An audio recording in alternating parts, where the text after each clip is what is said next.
देखो अभी बहुत सारे लोगों का एग्जाम अच्छा गया है, बुरा गया है, बहुत टॉपिक पे डिस्कशन, बहुत सारे वीडियोस मिलेंगे। बट एक बात याद रखना, ना ही तुम अब तक रिच हुए हो, ना ही अपने मम्मी पापा का सपना पूरा हुआ है, ना ही तुम्हारा सपना पूरा हुआ है।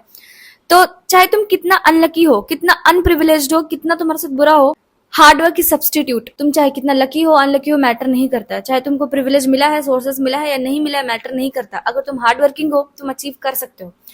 मम्मी पापा के बारे में सोचो, अगर खुद के लिए नहीं तो उनके लिए तो तुम अचीव कर सकते हो। ये इतना भी बुरा फेज नहीं है लाइफ का कि तुम इसमें एकदम सौरों में डूबे हुए हो। इससे बाहर निकलने का टाइम है, आगे बढ़ने का टाइम है।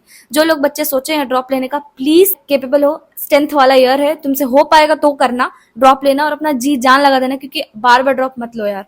बार बार ड्रॉप लेने से ना मेंटल स्ट्रेन के साथ साथ ये तुम्हारा जो इंपॉर्टेंट फेज है लाइफ का, वो भी वेस्ट होगा। अगर ड्रॉप ले रहे हो तो हिम्मत से अच्छे से लेना, स्ट्रेंथ के साथ लेना, फालतू में नहीं कि हाँ आधा साल पढ़ रहे आधा बर्बाद कर रहे, प्लीज। और जो ड्रॉप नहीं ले रहे हैं, दूसरे कोर्सेज हैं, आपसे हो पाएगा। सक्सेस दूसरी जगह भी मिलती है, हमेशा रैट रेस में घुसने से नहीं होता। कोई नया कुछ दूसरी जगह में जाके, हर कोर्सेज इंपॉर्टेंट है, हर कोर्सेज अच्छे हैं। इसमें जॉब सिक्योरिटी ज्यादा है, इसलिए ज्यादा लोग घुसे जा रहे हैं, बट अब इसका भी जॉब सिक्योरिटी कम होते जा रहा है। बट प्लीज दूसरे कोर्सेज है, 5-6 ड्रॉप लेने से मतलब नहीं बनता है। हार्ड वर्क इंपॉर्टेंट है।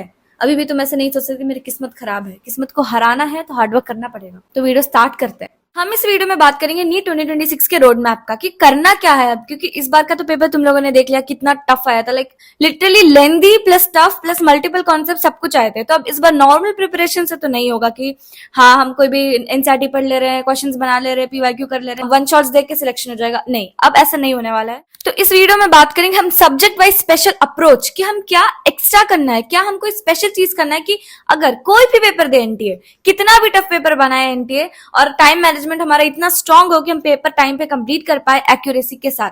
I know this is very irrelevant type of paper, जो कि शायद नीट एग्जाम में नहीं आना चाहिए था, लेकिन अब कंपटीशन हाई हो गया है। जैसे ये पहले एम्स एग्जाम होता था अलग से, उस लेवल का प्रिपरेशन करना पड़ेगा तुम्हें अपने ड्रीम कॉलेज में जाने के लिए। और इस वीडियो में मैं बताऊंगी कि वो रोड मैप क्या है जो तुम स्पेशल तरीके से तैयारी कर सकते हो। देखो बहुत सारे बच्चे 12th में होंगे जिन्होंने नीट नहीं दिया था इस साल। उनको बस डर लगा हुआ है कि उनके साथ भी ऐसा ही हो जाएगा, पेपर टफ आ जाएगा, उनको बोर्ड्स के लिए भी पढ़ना है, तो वो ज्यादा डरे हुए हैं। देखो अगर तुम प्रॉपरली ढंग से नीट का तैयारी करते हो ना, मैं सच बता रही हूँ, मैंने पूरे साल बोर्ड्स के लिए नहीं पढ़ा, बस 1 महीने पहले पढ़ा था। क्योंकि अगर कोई बच्चा नीट के लिए पूरा मेंटली फिजिकली हर तरीके से तो वो प्रिपेयर कर लेगा, तो अगर उसके पास बोर्ड का पेपर आएगा तो वो कर लेगा, उसके उससे सारे न्यूमेरिकल सॉल्व हो जाएंगे। बस रहता है डेरिवेशन मैकेनिज्म्स, उसको अलग से 1 घंटा 1 महीना के लिए प्रैक्टिस करना पड़ेगा। क्योंकि अगर तुम नीट के लिए तैयारी कर रहे हो ना, तो तुम एक 6 साल के बच्चे को समझा सकते हो कि ये टॉपिक है, मैं तुम्हें मिरर में देख के, फिर एक 6 साल के बच्चों को समझा गया कि स्टार्टिंग से लेकर एंडिंग तक ऐसा होता है। लाइन बाय लाइन नहीं ऐसा याद करने के, बस मैं line by line he MCQ तैयारी करूंगा, नहीं। पूरा टॉपिक पूरा अच्छे से पढ़ लोगे ना, तो तुमको एक बच्चे को समझा पाओगे, खुद को समझा पाओगे। वही चीज को पेपर में लिखना है, बोर्ड्स में यही करना होता है। डेरिवेशंस और मैकेनिज्म्स ये प्रैक्टिस करने के लिए 1 महीना चाहिए। उसके लिए मॉक टेस्ट सैंपल पेपर तैयारी करना होता है, बोर्ड्स का हो जाएगा, उनका छोड़ो। वो बच्चे जो कि ड्रॉप लेने का सोच रहे हैं, मैंने ड्रॉप पे बहुत सारे शॉर्ट्स बनाए हैं कि ड्रॉप लेना चाहिए कि नहीं, किनको लेना चाहिए।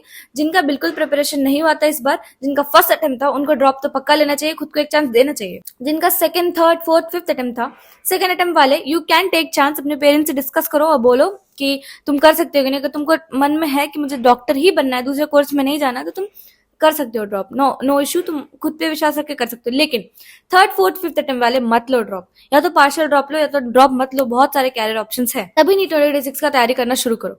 पूरा रोड मैप बताने से पहले एक बड़ा न्यूज, आप चाहे किसी भी कोचिंग में पढ़ रहे हो, किसी भी बड़े इंस्टीट्यूट में हो या फिर सेल्फ स्टडी कर रहे हो, ये न्यूज हर एक नीट 2026 एस्पिरेंट के लिए। जो अब मिस किया तो बहुत पछताओगे, क्योंकि ये बस लिमिटेड टाइम के लिए है। एलन ऑनलाइन ने लॉन्च किया है नीट पार प्लस कोर्स जस्ट 9,990 रुपीज में। अनबिलीवेबल राइट, जिसमें एलन कोटा फैकल्टी से लाइव पढ़ने का मौका मिलेगा with 24/7 doubt solving, regular minor test, Allen app के साथ flash cards, custom practice, score booster and many more. ये next level Allen course start हो रहा है 15th मई से, बट ये सब लिमिटेड टाइम ऑफर के लिए। Use my coupon code for 500 rupees discount. Description में लिंक दे दिया है, जाके जल्दी ले लो, नहीं तो ऑफर खत्म हो जाएगा। तो हम रोड मैप शुरू करते हैं। हर सब्जेक्ट के लिए ये बहुत रिफ्लेक्ट हो रहा है। हर सब्जेक्ट के लिए डिफरेंट अप्रोच मैं बताती हूँ, लेकिन तुम्हें एक बात बताना है, दिल से सुनना, लेकिन तुमको मुझे जज नहीं करना। ये मत सोचना कि दीदी अभी तो आप हमारे साथ थे, अभी आप अलग से क्यों कैसे बोलने लगे। पेपर टफ आया है ना, तो रैंक क्राउडिंग नहीं होगा। ऐसा नहीं होगा कि जैसे नीट 2024 में 670, 680, 640 वाले बच्चों को भी उतना रैंक नहीं मिला था, 640, 50 गया था हमारा कट ऑफ।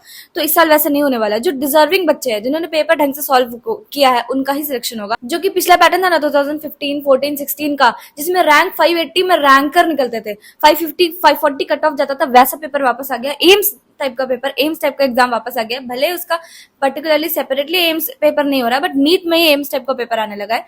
तो अब रैंक क्राउडिंग नहीं होगा, और एक एक रैंक पे 10-10, 15-15 बच्चे छोड़ो, हजार बच्चे थे लास्ट ईयर, उतना नहीं होगा। तो ये तुम्हारे लिए अच्छी बात है। तुमको ऐसे तैयारी करनी है कि तुम एम्स का एग्जाम के लिए तैयारी कर रहे हो। तुम नीट के लिए छोड़ो, तुम नीट ही है, पर वो तुम एम्स के एग्जाम के लिए तैयारी कर रहे हो। तो हम कैसे करते थे एम्स का तैयारी? फिजिक्स में हम क्या करते थे, हम ऑफ कोर्स एनसीईआरटी अब पढ़ना पड़ेगा, देख ही रहे हो कि एनसीईआरटी के अंदर से क्वेश्चंस आ रहे हैं समरी बॉक्स से, स्पेशली जो चैप्टर एंड में समरी बॉक्स है उसमें फिजिक्स में क्वेश्चंस आए हैं। तो कुछ अगर पूरा फिजिक्स नहीं पढ़ना है तुमको एनसीईआरटी, तो तुम बस समरी बॉक्स पढ़ो और मॉडर्न फिजिक्स पक्का से एनसीईआरटी पढ़ो, ठीक है। और हर चैप्टर, जैसे तुम कोई लेक्चर्स को बैच फॉलो कर रहे हो, उस चैप्टर के लेक्चर्स देखने के बाद डीपीपी साथ साथ हर दिन बनाओ। ये नहीं कि तुम एक अक्यूमुलेट करके रख दोगे कि मैं पूरा चैप्टर खत्म होने के बाद मैं सारा डीपीपी बनाऊंगा, नहीं। जैसे एक लेक्चर खत्म होता है उसका डीपीपी उसी दिन बनाओ, तो तुम्हारा लेक्चर, तुम्हारा कॉन्सेप्ट स्ट्रांग होगा। तुमको लेक्चर में क्या समझाया गया तुमको पता चलेगा कि तुमको समझ आया कि नहीं उस लेक्चर से, है ना। अब तुमने लेक्चर कंप्लीट कर लिया, तुमने डीपीपी कंप्लीट कर लिया, अब तुमको पता चल गया तुम कितने पानी में हो, कितना तुम्हें आता है। एक बार फिर से नोट्स देख लो जल्दी जल्दी, ऊपर से एनसीईआरटी देख लो जल्दी जल्दी, फॉर्मूला शीट देख लो। अब मॉड्यूल्स बनाने बैठो। मॉड्यूल्स कभी कभी कोचिंग में होमवर्क भी दे दिया जाता है लेक्चर्स के बाद ही कि इस पार्ट टू इस पार्ट कर लेना। उस टाइम भी अगर तुम्हें दिया गया तो उस टाइम कर लेना, अगर नहीं दिया गया तो एक साथ मॉड्यूल बनाने बैठो।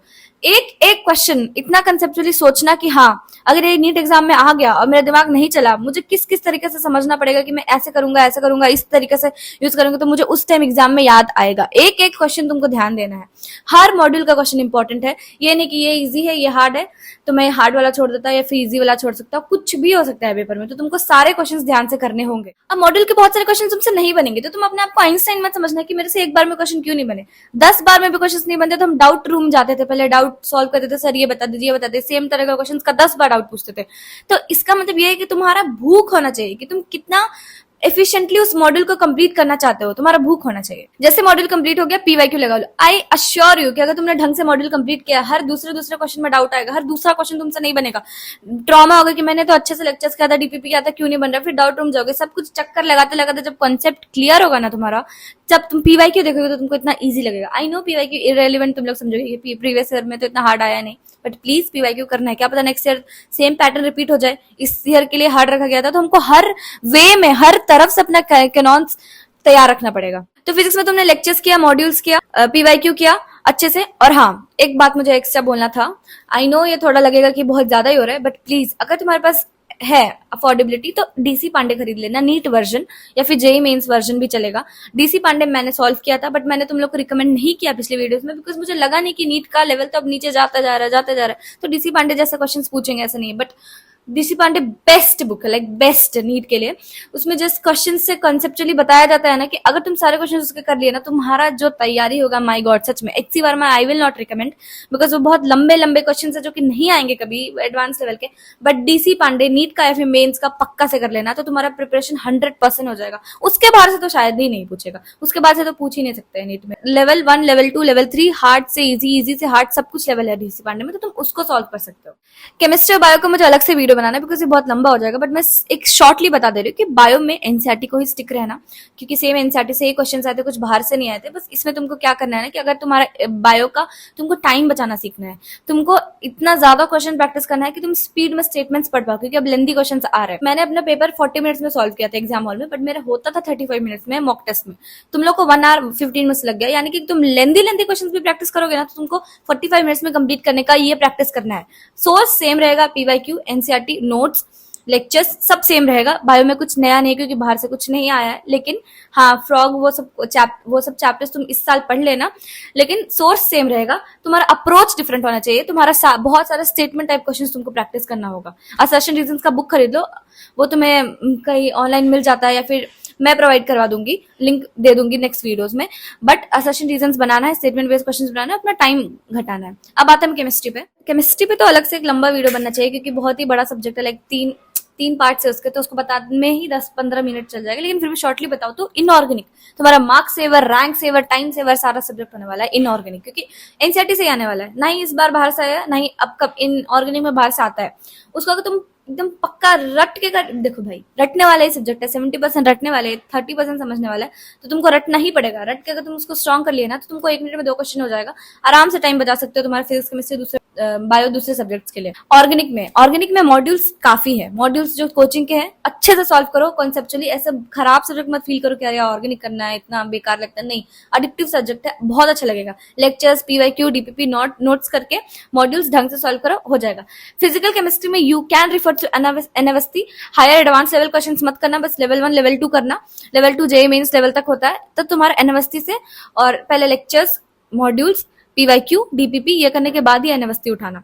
तुमको बस ऐड करना है एनएवएसटी फिजिकल केमिस्ट्री में और डीसी पांडे और जेईई मेंस के प्रीवियस ईयर क्वेश्चंस, नीट के प्रीवियस ईयर क्वेश्चंस ऐड करने हैं इस पूरे, अगर समरी बताओ वीडियो का तो।